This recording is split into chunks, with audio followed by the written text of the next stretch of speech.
Good morning students. Pant academy मध्ये मी प्राध्यापक तानाजी चव्हाण, संचालक पंत अकॅडमी आपलं स्वागत करतो आहे. गेले काही दिवस आपण मॅथमॅटिकल लॉजिक हा टॉपिक शिकतो आहे. प्रिवियस लेक्चरला आपण एक्सरसाइज 1.1 कंप्लीट केली होती. आज आपण त्याच्या पुढचा पार्ट स्टेटमेंट पॅटर्न शिकणार आहोत. पण त्याच्या आधी स्टेटमेंट पॅटर्न शिकण्याआधी काही बेसिक गोष्टी बघणार आहोत. त्याच्यामध्ये स्टेटमेंट लेटर्स. स्टेटमेंट लेटर्स म्हणजे नेमकं काय? Letters used to denote statements are called statement letters. तुम्हाला माहिती आहे की स्टेटमेंट डिनोट करण्यासाठी आपण पी, क्यू, आर यासारखी लेटर्स वापरत होतो. या लेटर्सना आपण स्टेटमेंट लेटर्स असं म्हणतोय. त्याच्यानंतर आपल्याला बघायचं आहे स्टेटमेंट पॅटर्न किंवा आपण त्याला प्रपोजिशन असं पण म्हणतोय. स्टेटमेंट पॅटर्न और preposition. Proper combination of statement letters and connectives is called statement pattern or proposition. बघा, योग्य ते कॉम्बिनेशन असेल. कशाचं कॉम्बिनेशन? स्टेटमेंट लेटर्स आणि कनेक्टिव्स यांचं योग्य ते कॉम्बिनेशन असतं. त्या कॉम्बिनेशनला आपण स्टेटमेंट पॅटर्न म्हणतो आहे किंवा प्रपोजिशन असं म्हणतोय. इथं मी स्टेटमेंट पॅटर्नची काही एक्झाम्पल्स दिलेले आहेत. P implies Q. आता P आणि Q ही जी दोन लेटर्स आहेत, या दोन लेटर्सना आपण स्टेटमेंट लेटर्स असं म्हणणार आहे. आणखी हे जे इम्प्लिकेशनचं सिम्बॉल आहे त्याला आपण कनेक्टिव्ह म्हणतो आहे. म्हणजे स्टेटमेंट लेटर्स आणि कनेक्टिव्ह याचं प्रॉपर कॉम्बिनेशन आपण इथं केलेलं आहे, म्हणून आपण याला स्टेटमेंट पॅटर्न असं म्हणणार. त्याच्यानंतर second example P and Q. या ठिकाणी P आणि Q ही स्टेटमेंट लेटर्स आहे आणि ही कनेक्टिव्हिटी आहे. त्याचं प्रॉपर कॉम्बिनेशन केल्यामुळे मला स्टेटमेंट पॅटर्न मिळालेला आहे. किंवा थर्ड एक्झाम्पल बघा, not P or Q. Not P or Q याच्यामध्ये P आणि Q ही दोन स्टेटमेंट लेटर्स आहेत. नॉट आणि R या दोन कनेक्टिव्ह आहेत. त्याचं म्हणजे स्टेटमेंट लेटर्सचं आणि या दोन कनेक्टिव्हचं प्रॉपर कॉम्बिनेशन केल्यामुळे मला जे मिळतं आहे त्याला मी स्टेटमेंट पॅटर्न किंवा प्रपोजिशन असं म्हणतोय. आता ही जे P आणि Q ही जी लेटर्स आपण स्टेटमेंट लेटर्स घेतलेले आहेत त्याला प्राइम कॉम्पोनंट असं पण म्हणतात. हे जी स्टेटमेंट लेटर्स आहेत या स्टेटमेंट पॅटर्न मध्ये त्यांना आपण प्राइम कॉम्पोनंट सुद्धा म्हणतोय. या बेसिक गोष्टी तुम्हाला समजल्या असतील, राईट? तर स्टेटमेंट पॅटर्न आता आपण थोड्या वेळापूर्वी बघितला. आता आपल्याला बघायचं आहे ट्रूथ टेबल. ट्रूथ टेबल म्हणजे नेमकं काय? अ table which shows the possible truth values of a statement pattern is called the truth table. Truth table म्हणजे हा एक टेबल असतो की ज्या टेबल मध्ये स्टेटमेंट पॅटर्नची पॉसिबल ट्रूथ व्हॅल्यूज दाखवली जाते. बघा, आता ट्रूथ टेबल तयार करत असताना याच्यापूर्वी काही आपण ट्रूथ टेबल केले होते. P and Q चा ट्रूथ टेबल केला होता. P or Q चा ट्रूथ टेबल बनवला होता. P implies Q चा ट्रूथ टेबल बनवला होता. किंवा P डबल implies Q चा ट्रूथ टेबल बनवला होता. पी नॉट पी चाही ट्रूथ टेबल बनवला होता, निगेशनचा ट्रूथ टेबल. त्यावेळी मी तुम्हाला सांगितलं होतं की ट्रूथ टेबल बद्दल डिटेल इन्फॉर्मेशन आपण पुढे बघूया. तर ट्रूथ टेबल बनवत असताना त्याच्यामध्ये नंबर ऑफ रोज किती असतात, एखादा स्टेटमेंट पॅटर्न बघितल्यानंतर त्या स्टेटमेंट पॅटर्नच्या आधारे आपल्याला ट्रूथ टेबल बनवत असताना नंबर ऑफ रोज किती असायला पाहिजे किंवा नंबर ऑफ कॉलम्स किती असायला पाहिजे हे ठरवण्यासाठी नंबर ऑफ रोज काढायचे असतील तर 2n हा फॉर्म्युला वापरावा लागेल.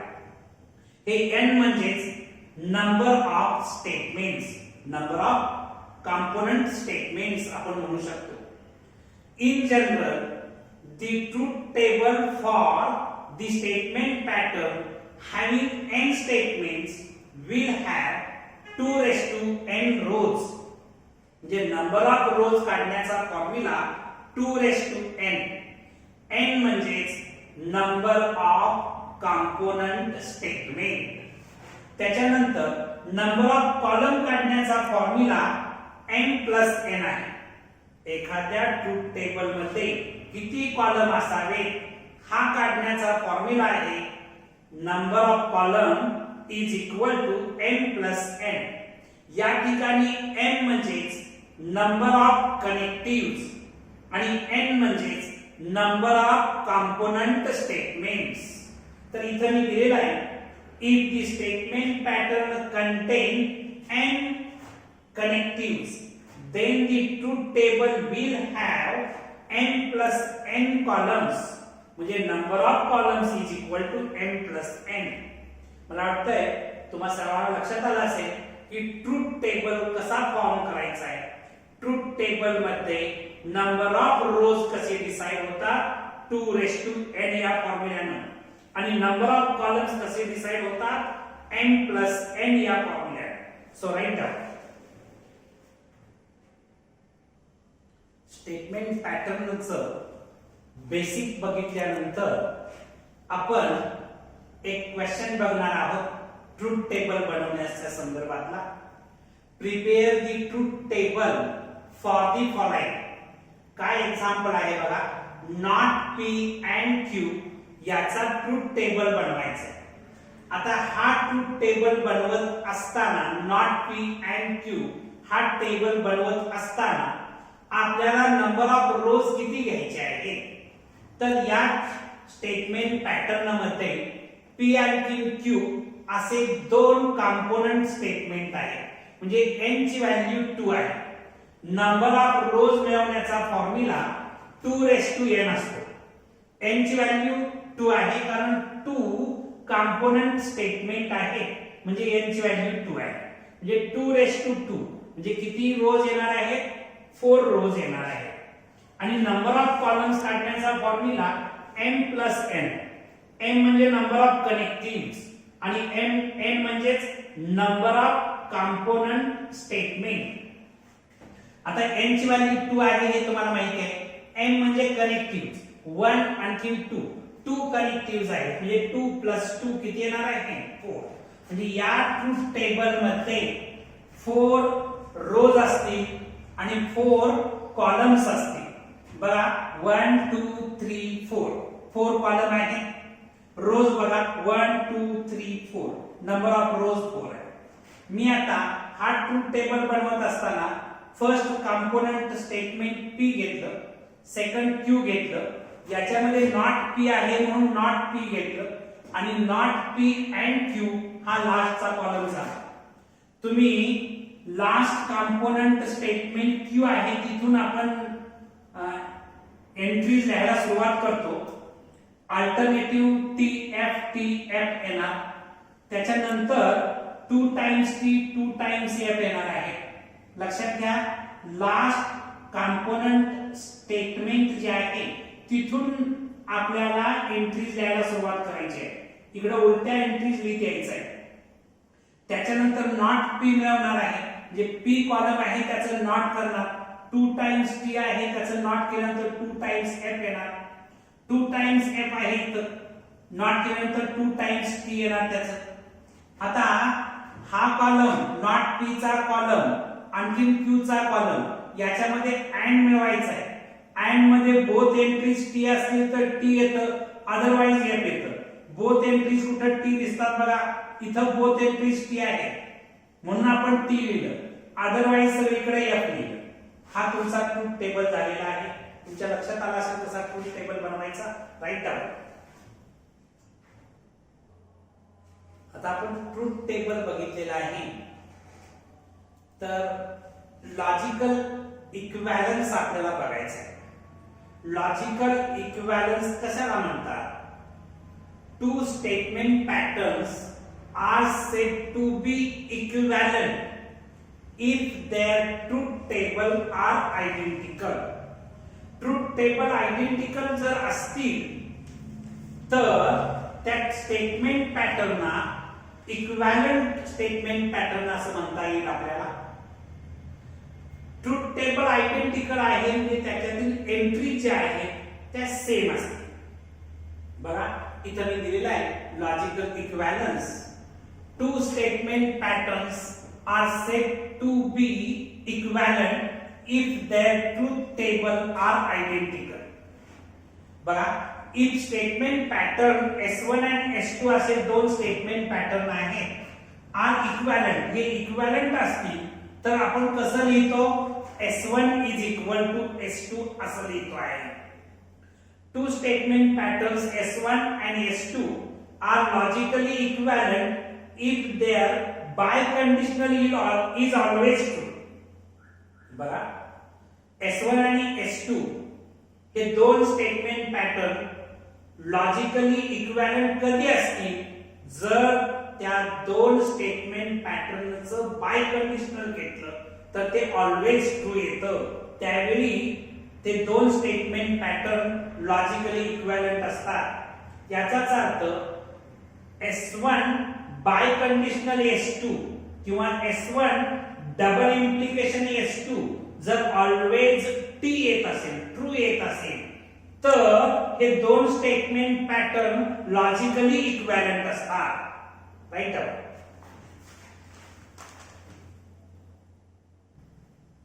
तर आता आपल्याला टॅटॉलॉजी बघायचा आहे.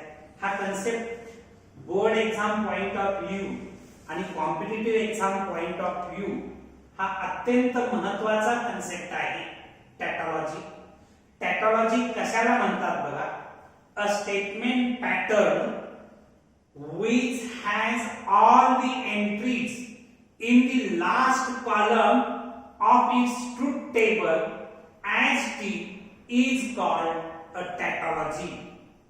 एखाद्या स्टेटमेंट पॅटर्नचा आपण ट्रूथ टेबल बनवला आणि त्याच्या लास्ट कॉलम मधल्या ऑल एंट्रीज जर टी येत असतील तर आपण त्या स्टेटमेंट पॅटर्नला टॅटॉलॉजी म्हणतो आहे. हे लक्षात घ्या. इथं मी एक एक्झाम्पल दिलेलं आहे. पी आर नॉट पी हे एक्झाम्पल टॅटॉलॉजीचं आहे. काय टॅटॉलॉजीचं आहे बघा. इथं पी हे एकमेव कॉम्पोनंट स्टेटमेंट आहे.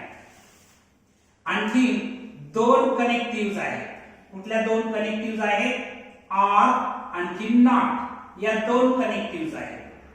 इथं या ठिकाणी मी हा ट्रूथ टेबल जो बनवलेला आहे P not P, P and not, P or not P असे तीन कॉलम झालेले आहेत. दोन रो येणार आहेत. अल्टरनेटिव्ह टी एफ लिहिलं, त्याचं नॉट मिळवत असताना एफ टी मिळणार कारण टी च नॉट एफ मिळतं, एफ च नॉट टी मिळणार आहे. त्याच्यानंतर ऑल आहे. इथं बोथ एंट्रीज जर एफ असतील तर एफ येतं, अदरवाइज टी. इथं बोथ एंट्रीज एफ आहेत का? नाही म्हणजे टी येणार. बोथ एंट्रीज एफ आहेत का? नाही म्हणजेच टी येणार. आता या ट्रूथ टेबल मधला लास्ट कॉलम मधल्या ऑल एंट्रीज बघायच्या. लास्ट कॉलम मधल्या ऑल एंट्रीज टी आहेत म्हणजे हे एक्झाम्पल टॅटॉलॉजीचे एक्झाम्पल आहे. आणि टॅटॉलॉजी डिनोट करण्यासाठी स्मॉल टी हे लेटर्स वापरतात. We denote tautology by small T. Write down टॅटॉलॉजी.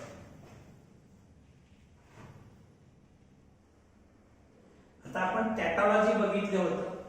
टॅटॉलॉजी ओळखणं खूप सोपं होतं. त्याचा ट्रूथ टेबल स्टेटमेंट पॅटर्नचा ट्रूथ टेबल बनवला आणि लास्ट कॉलम मधल्या ऑल एंट्री जर टी आल्या तर आपण त्याला टॅटॉलॉजी म्हणत होतो. आता कॉन्ट्राडिक्शनच्या बाबतीत अ statement pattern which has all entries in the last column of its truth table as f is called contradiction or fallacy. बघा, कॉन्ट्राडिक्शन कशाला म्हणायचं? स्टेटमेंट पॅटर्नचा मी ट्रूथ टेबल बनवला आणि त्या ट्रूथ टेबल मधल्या लास्ट कॉलम मध्ये ऑल एंट्री जर F आल्या तर त्या स्टेटमेंट पॅटर्नला मी कॉन्ट्राडिक्शन म्हणणार आहे. आणि कॉन्ट्राडिक्शन डिनोट करण्यासाठी हे स्मॉल सी हे लेटर वापरलं जातं. या ठिकाणी P अँड नॉट P हे कॉन्ट्राडिक्शनचे एक्झाम्पल आहे. बघा, मी याचा ट्रूथ टेबल बनवतो. P not P, P and not P 3 column केलेले आहेत. एकच स्टेटमेंट सब स्टेटमेंट असल्यामुळे इथं दोनच रो येणार आहेत. T आणखी F असं मी लिहिलं. याचं निगेशन, T चं निगेशन F येणार, F चं निगेशन T येणार, कारण इथं नॉट P चा कॉलम मला मिळवायचा आहे. इथं अँड असल्यामुळे बोथ एंट्री जर T असेल तर T येतं, अदरवाइज येतं. इथं बघा, बोथ एंट्रीज T आहेत का? नाही, म्हणजे अदरवाइज येते. आता लास्ट कॉलम मध्ये ऑल एंट्रीज एफ आलेले आहेत, म्हणजे हे एक्झाम्पल कॉन्ट्राडिक्शनचे एक्झाम्पल आहे. Right down contradiction.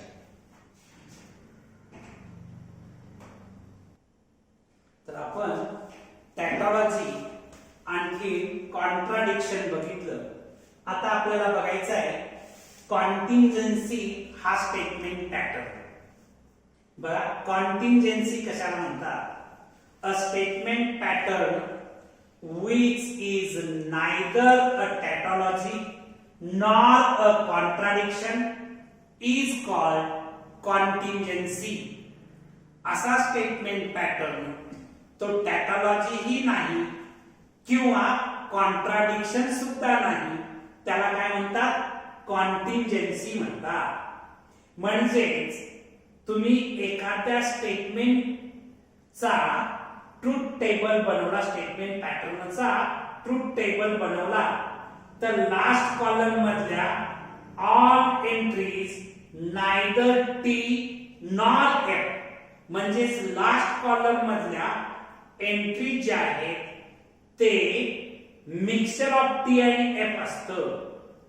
अशा स्टेटमेंट पॅटर्नला आपण कॉन्टिंजन्सी म्हणणार. बघा, इथे एक एक्झाम्पल मी लिहिलेलं आहे.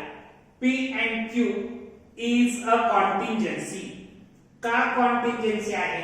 तुम्ही त्याचा जर ट्रूथ टेबल बनवला P, Q, P and Q, इथं दोन सब स्टेटमेंट आहेत किंवा कंपोनेंट स्टेटमेंट आहेत. म्हणजे 2 केल्यानंतर 4 रोज येणार आहे, आणखी 3 कॉलम्स येणार आहेत m+n, तर एकच कनेक्टिव्हिटी आहे. आता इथं तुम्ही TF च्या कॉलम मध्ये अल्टरनेटिव्ह लिहिताय.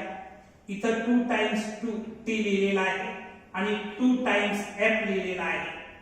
अँड असल्यामुळे बोथ एंट्रीज T असतील तर T येतं, अदरवाइज येत नाही. इथं बोथ T नाही म्हणून येणार, बोथ T नाही म्हणून येणार, बोथ T नाही म्हणून येणार.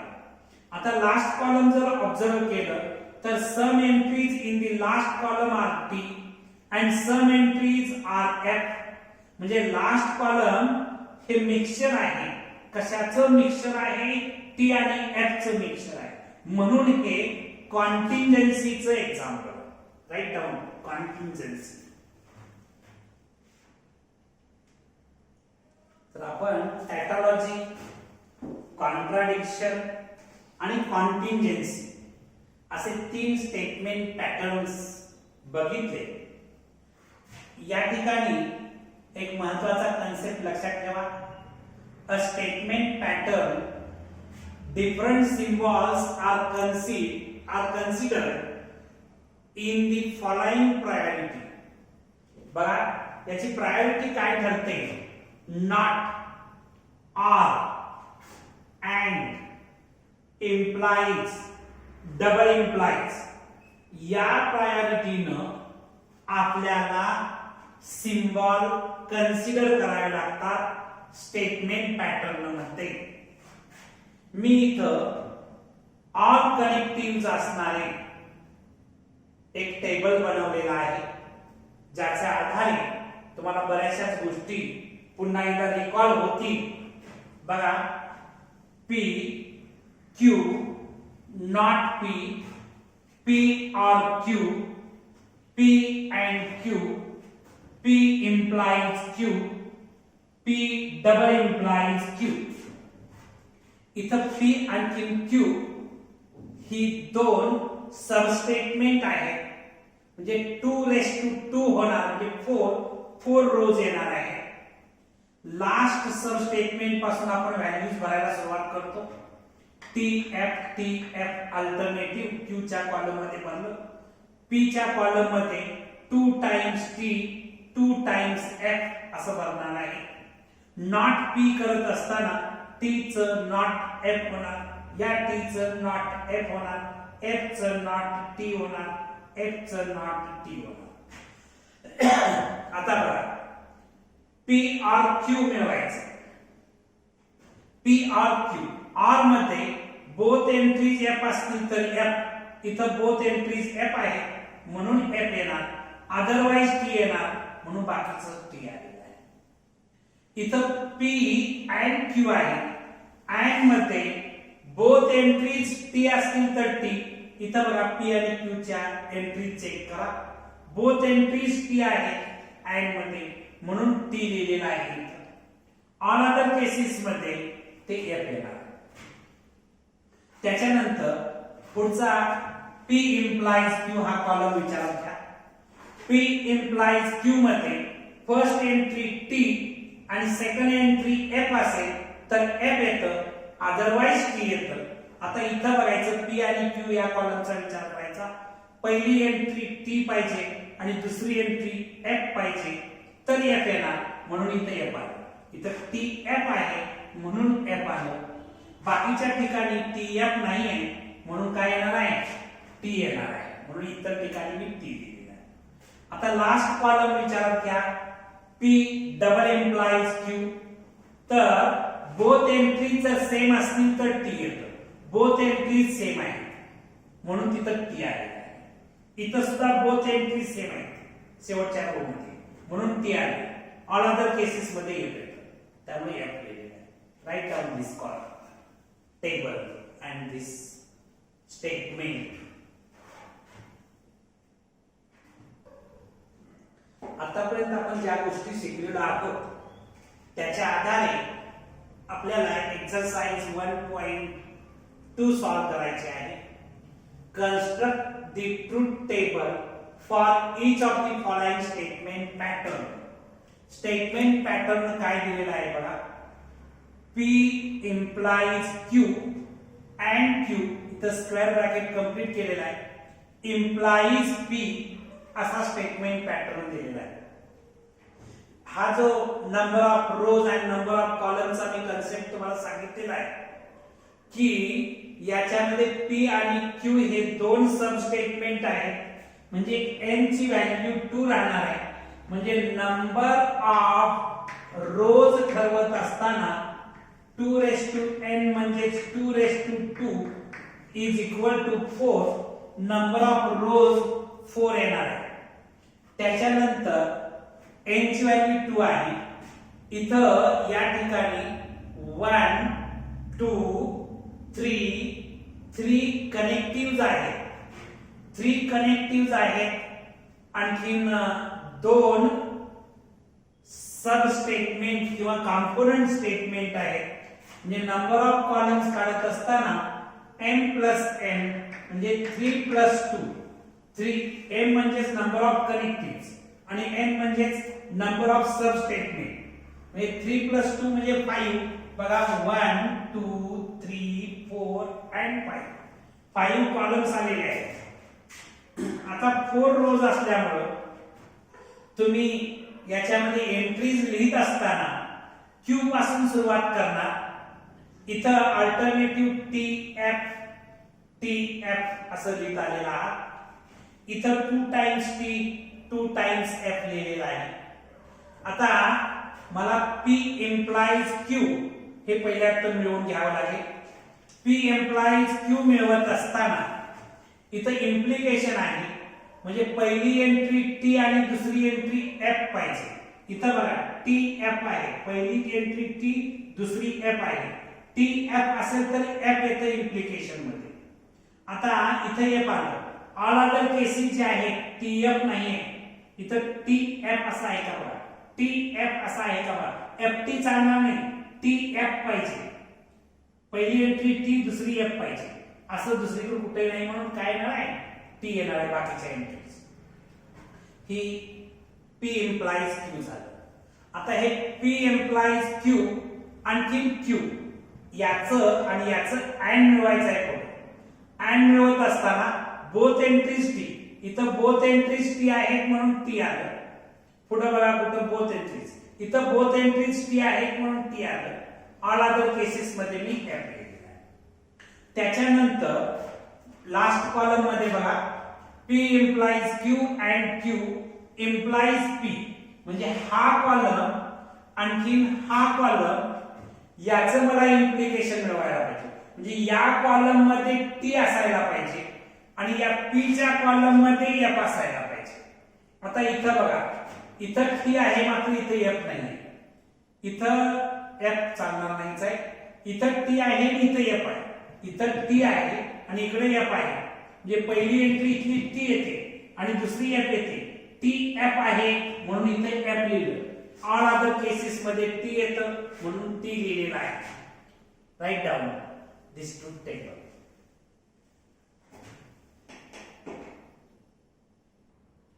एक्सरसाइज 1.2 मध्ये आपण क्वेश्चन 1 मध्ये ट्रूथ टेबल बनवण्याचा क्वेश्चन बघतो आहे. त्यातला सेकंड क्वेश्चन बघा. P and not Q double implies P implies Q. हा ट्रूथ टेबल आपल्याला बनवायचा आहे. याच्यामध्ये P आणि Q ही दोन सब स्टेटमेंट आहेत. आता ही दोन सब स्टेटमेंट आहेत म्हणजे n ची व्हॅल्यू 2 आहे. नंबर ऑफ रोज काढायचे असतील तर 2 रेस टू 2 म्हणजे 4, म्हणजे नंबर ऑफ रोज 4, 1 2 3 4. आता नंबर ऑफ कॉलम्स काढायचे असतील, आता n ची व्हॅल्यू 2 आहे आणि m म्हणजे कनेक्टिव्हिटीज. किती कनेक्टिव्हिटीज आहेत बघा, 1 2 3 4. 4 कनेक्टिव्हिटीज म्हणजे m ची व्हॅल्यू 4 आहे. 4 m प्लस n म्हणजे 4 plus 2 is equal to 6. 6 column येणार आहे. 1 2 3 4 5 6. 6 कॉलम आहे. आता इथं मी कॉलम मध्ये लिहित असताना P आणि Q पहिली दोन सब स्टेटमेंट लिहिली. हे नॉट Q असल्यामुळे नॉट Q लिहिलं.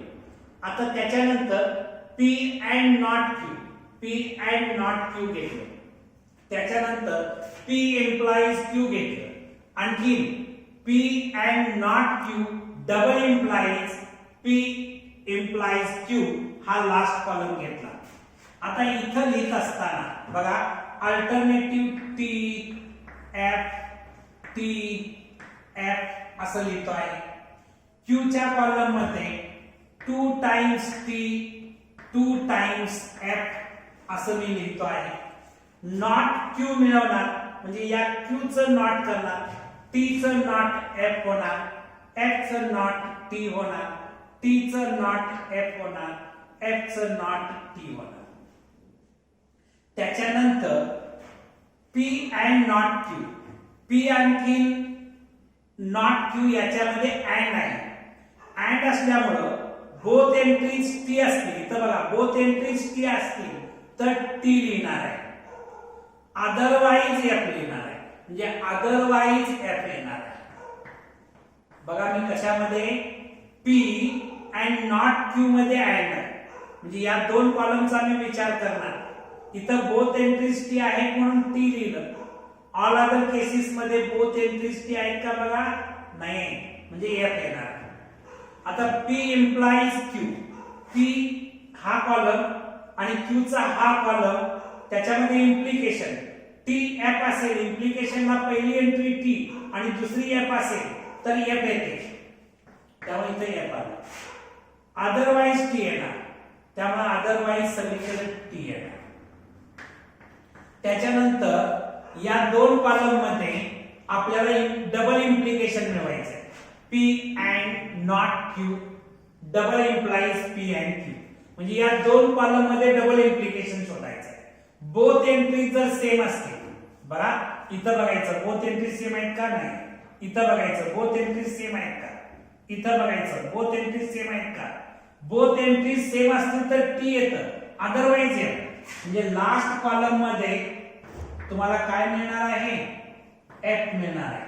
लास्ट कॉलम मध्ये आपल्याला एफ मिळते, सगळ्याच एंट्रीचे एफ मिळाले. आता ऑल एंट्रीज एफ मिळालेले आहे, म्हणजे हे कॉन्ट्राडिक्शनचे एक्झाम्पल आहे. कारण तुम्हाला मगाशी मी सांगितलं, लास्ट कॉलम मधल्या ऑल एंट्रीज जर एफ आल्या तर ते काय कशाचं एक्झाम्पल असतं, कॉन्ट्राडिक्शनचं एक्झाम्पल असतं. Right down. बघा थर्ड क्वेश्चन आपण बघतो आहे. ट्रूथ टेबल बनवण्याचे क्वेश्चन्स आहेत. काय आहे थर्ड क्वेश्चन बघा. P and Q double implies Q or R.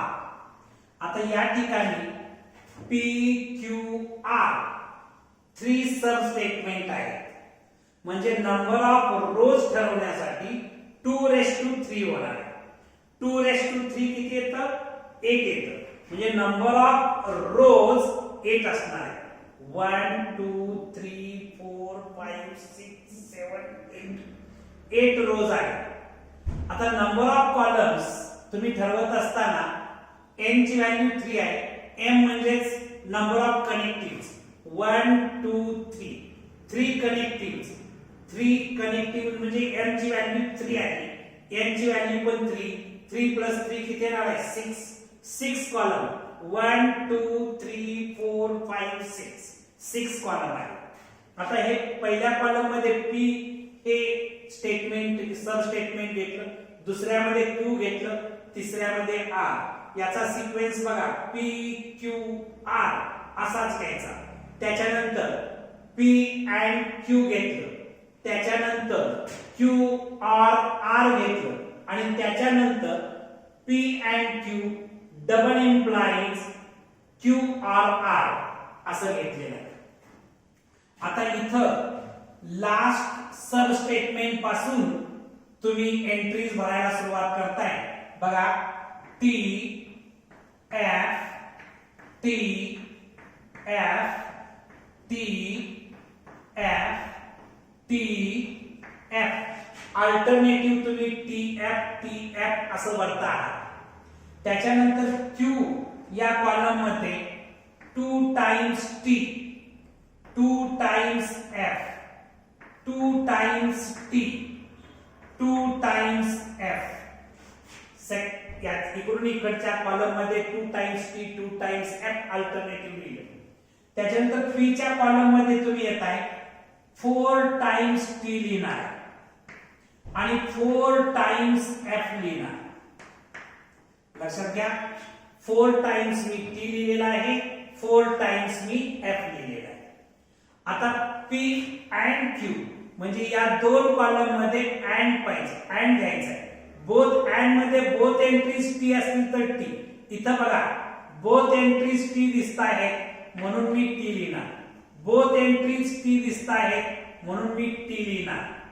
इथं बघायचं बोथ एंट्रीज T नाही, बोथ एंट्रीज T नाही, बोथ एंट्रीज T नाही, बोथ एंट्रीज T नाही, बोथ एंट्रीज T नाही, बोथ एंट्रीज T नाही आणि बोथ एंट्रीज T नसतील तर आपण F लिहिणार. म्हणजे मी काय करतो आहे, बाकीच्या ऑल अदर केसेस मध्ये F लिहितो आहे. ठीक आहे. आता Q आणि R याच्यामध्ये OR आहे. ऑर मध्ये बोथ एंट्रीज एफ असतील तर एफ येतं. आता इथं बघायचं बोथ एंट्रीज एफ कुठं आहेत का बघा. इथं बघायचं क्यू आणि आर मध्ये बोथ एंट्रीज इथं एफ दिसताय म्हणून मी इथं एफ लिहितोय. इथं बघायचं बोथ एंट्रीज कुठे एफ दिसतात का बघा. लास्टला मला बोथ एंट्रीज एफ दिसल्या म्हणून एफ. बघा बोथ एंट्रीज क्यू आणि आर मध्ये बोथ एंट्रीज एफ असतील तर मी एफ लिहिणार आहे, अदरवाइज टी लिहिणार. त्यामुळे अदरवाइज टी लिहिणार. ठीक आहे. त्याच्यानंतर या दोन कॉलम मध्ये डबल इम्प्लिकेशन आहे. डबल इम्प्लिकेशन मध्ये बोथ एंट्रीज म्हणजे P and Q double implies Q और आर. इथं बघायचं बोथ एंट्रीज सेम असतील तर टी येतं, बोथ एंट्रीज सेम असतील तर टी येतं. बोथ एंट्रीज सेम पाहिजे. इथं बोथ एंट्रीज सेम आहेत बघा. बोथ एंट्रीज सेम असल्यामुळे टी येणार. आणखी बघा फक्त बोथ एंट्रीज सेम आहेत का. लास्ट कॉलम मध्ये बोथ एंट्रीज सेम आहेत एफ एफ तर टी येतं. बोथ एंट्रीज जर सेम असतील बघा बोथ एंट्रीज सेम पाहिजे. इथं बोथ एंट्रीज सेम आहेत. पुन्हा इथं बोथ एंट्रीज सेम आहेत. इथं बोथ एंट्रीज सेम आहेत. आणि मग इतर केसेस मध्ये ते एफ येणार. बोथ एंट्रीज सेम असतील तर टी अदरवाइज एफ. हा तुमचा. तर आज आपण इथं थांबणार आहे. राहिलेली एक्सरसाइज जी आहे ते आपण उद्या बघू. मात्र तुम्हाला हा व्हिडिओ आवडलेला असेल तर तुम्ही लाईक करा, सबस्क्राइब करा आणि तुमच्या 12वी सायन्सच्या मॅक्झिमम मित्रांना शेअर करा. थँक्यू.